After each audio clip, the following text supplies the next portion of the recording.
maapil. Pag ako nainis, ikaw ay aking kikipin. Galing pala na po ako. Kailangan po kita yung munggo. Sa siyempre, magpi-flip top kami ni Awit. Alam niyo ba yung content ko? Sabi niya magaling sa billiard.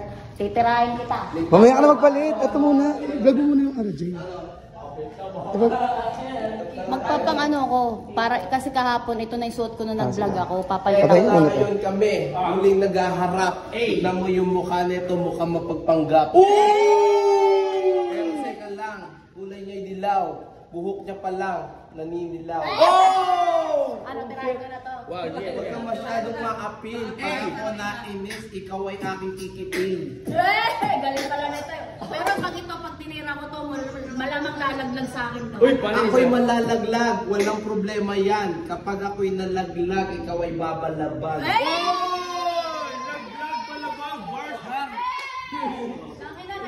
Na-choke ako. Pero ito lang ang masasabi ko sa'yo.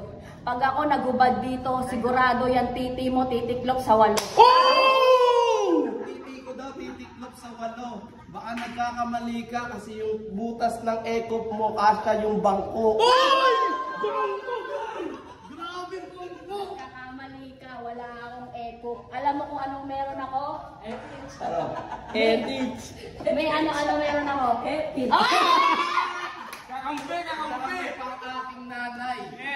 Sigurado to, pag uwi nito, ito ay ilalamay. Walang namayan ng nanay. Kasi kapag ako'y nainis sa'yo, pakakainin kita ng kalabay. Kalamay!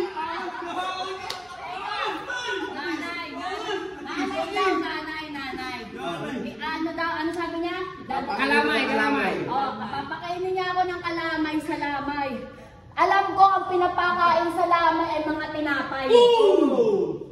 Sige, kumain ako ng tinapay, pero hindi yun natatapos doon kasi kaya kong isabay ang aking tatay. Pag ang aking tatay kumain ng tinapay, sigurado pag mainit kami magpapaypay.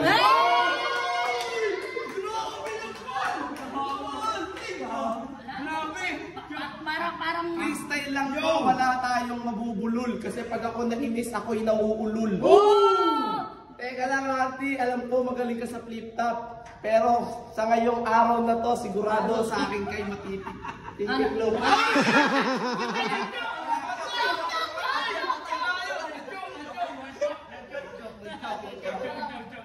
sabi niya, ako daw ay matitiklop. Teka lang, may tumawag si Joseph. Magsama silang dalawa, maliliit ang ethics.